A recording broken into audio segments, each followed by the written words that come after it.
کہ بھائی صاحب مغرب کے بعد گشت ہوگی، اسی لیے اسی وقت میں ہم وضو کر کے مسجد آئیں گے، وہی گشت کریں گے۔ دعوت کا کوئی وقت متعین نہیں ہے، داعی ہر وقت کام پر لگا ہوا ہے، 24 گھنٹہ داعی کام کر رہا ہوتا ہے۔ سنیے سنیے سنیے، نیت کا اعمال ہے نا، میں یہاں سے جاتا ہوں ادائیگی کے لیے، جانتے ہیں نا سب لوگ، 3 گاؤں ہے، لوہار، پٹکل، ڈنگا اور تاج پور، ادائیگی کے لیے جاتا ہوں۔ اور لے بھی پہلے سے ثواب کا کام ہے، اپنے لیے آتے نہیں، مدرسے کے لیے آتا ہوں، پہلے ثواب کا کام ہے، لیکن اللہ کی قسم کھا کر بولتا ہوں جب یہاں سے گھر سے نکلتا ہوں نیت کرتا ہوں کہ میں گشت کر رہا ہوں۔ اسی لیے آپ میں سے جو وہاں بیٹھے ہوئے ہیں وہ گواہ ہوں گے کہ میں جب بھی دھیان لیتا بعد میں ہوں، پہلے کہتا ہوں نماز کے لیے مسجد آئیے۔ جو لوگ یہاں بیٹھے ہوئے ہیں وہ گواہ ہوں گے، میں ان سے کہتا ہوں نماز کے لیے مسجد آیا کیجیے، نماز ضرور آئیے۔ کیوں؟ اس لیے کہ داعی ہر وقت ڈیوٹی پر ہوتا ہے، ہر وقت کام کر رہا ہوتا ہے۔ یہ تو ہمارے اکابر نے خاص وقت متعین کر دیا ہے، جس کی وجہ سے ہم ایک ہمارا عمل چل رہا ہے تاکہ ہماری دنیا بھی چل سکے، دین بھی چل سکے، ورنہ داعی ہر وقت ڈیوٹی پر ہوتا ہے۔ اللہ ہمیں عمل کی توفیق نصیب فرمائے۔ سب تیار ہیں نا؟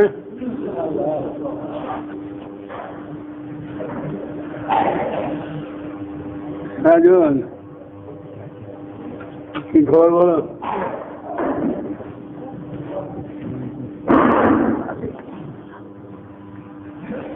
افریقہ